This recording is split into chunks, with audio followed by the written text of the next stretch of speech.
So this is the 10th section of Terry Pratchett's Truckers. Go to the stationery or go outside, the Duke had said, meaning that he didn't see a great deal of difference between the two. And there was no doubt that the other great families distrusted the stationery, who they reckoned had strange and indeed terrifying powers. After all, they could read and write. Anyone who can tell you what a piece of paper is saying must be strange.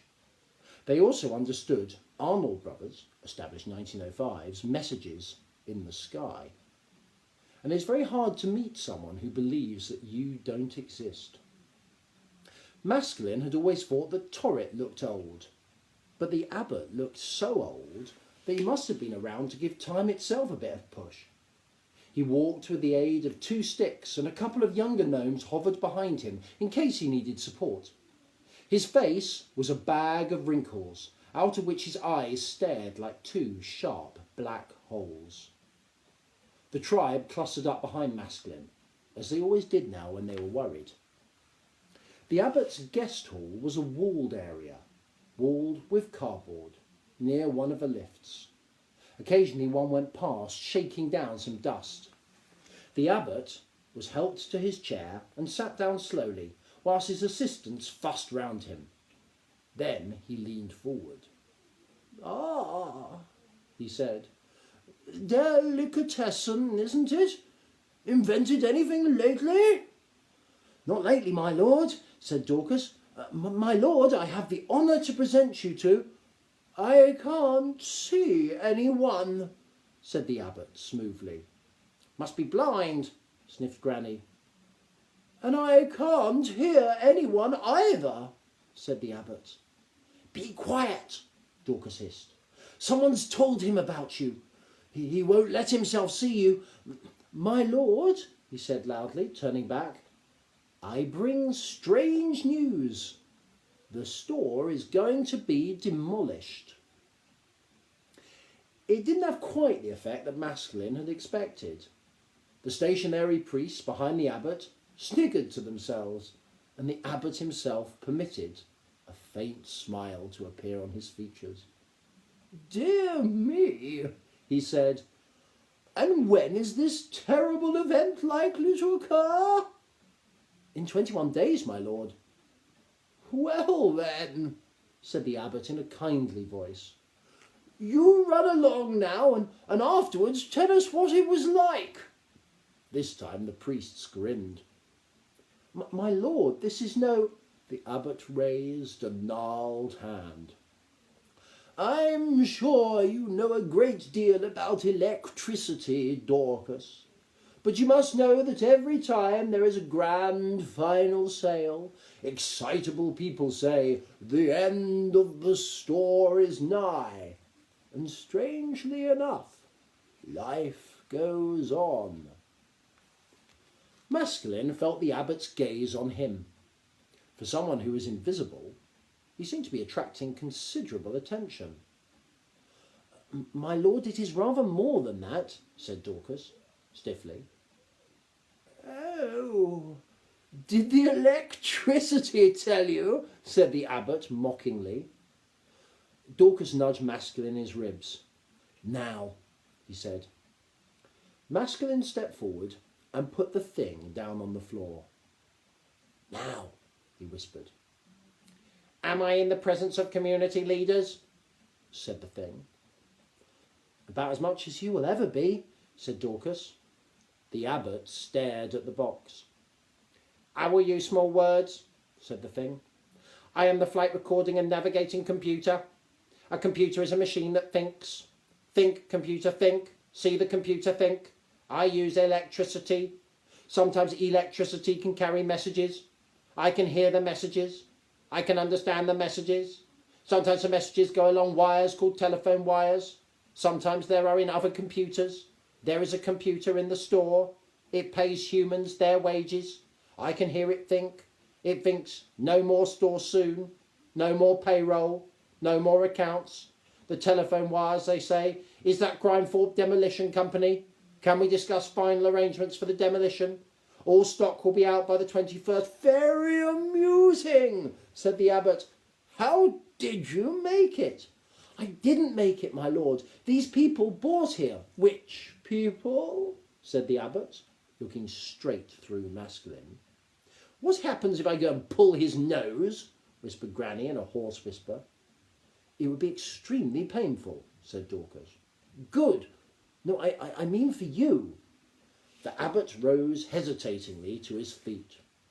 I am a tolerant gnome, he said.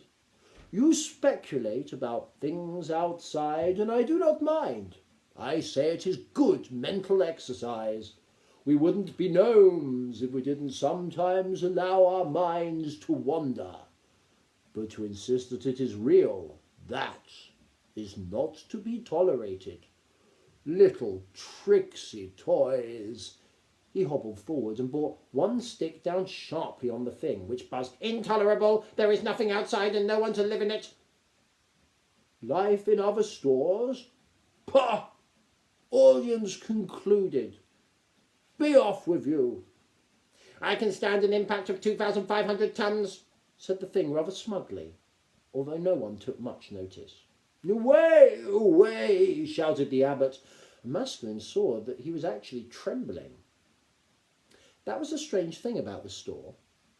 Only a few days ago, there weren't that many things you needed to know, and they mainly involved big, hungry creatures and how to avoid them. Fieldcraft, Torrit had called it. Now it was beginning to dawn on Masculine that there was a different sort of knowledge, and it consisted of the things you needed to understand in order to survive amongst other gnomes. Things like, be very careful when you tell people things they don't want to hear, and the thought that they may be wrong makes people very angry. Some of the lesser stationery ushered them hurriedly through the doorway. It was done quite expertly, without any of them actually touching Masculine's people or even looking them in the face. Several of them scattered hastily away from Torrit when he picked up the thing and held it protectively. Finally, Granny Morky's temper, which was never particularly long, shortened to vanishing point. She grabbed the nearest monk by his black robe and held him up inches in front of her nose. His eyes crossed frantically with the effort of not seeing her. She poked him violently in the chest. Do you feel my finger? She demanded. Do you feel it? Not here, am I? Indigenous, said Torrit. The monk solved his immediate problem by giving a little whimper and fainting. Let's get away from here, said Dorcas hurriedly. I suspect it's only a small step between not seeing people and making sure that they don't exist. I don't understand, said Grimmer. How can people not see us? Because they know we're from outside, said Masculine. But other gnomes can see us, said Grimmer, her voice rising. Masculine didn't blame her. He was beginning to feel a little unsure himself. I think that's because they don't know, he said, or don't believe we really are outsiders. I ain't an outsider, said Torrit.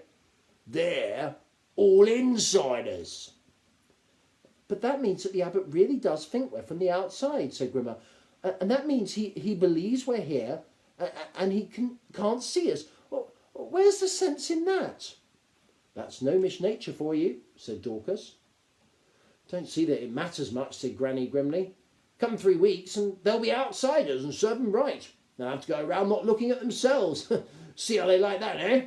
She stuck her nose in the air. Oh, excuse me, Mr. Abbot. Went and tripped over you there. Didn't you see me? Sure. I'm sure they'd understand if only they'd listen, said Masculine. Shouldn't think so, said Dorcas, kicking at the dust. Silly of me to think they would, really. The stationery never listen to new ideas. Excuse me, said a quiet voice behind them. They turned and saw one of the stationery standing there. He was young and quite plump, with curly hair and a worried expression. In fact, he was nervously twisting the corner of his robe. You want me? Said Dorcas. I wanted to talk to the outsiders, said the little man carefully. He bobbed a curtsy in the direction of Torrit and Granny Morky. You've got better eyesight than most then, said Masculine. yes, said the stationary. He looked back down the corridor.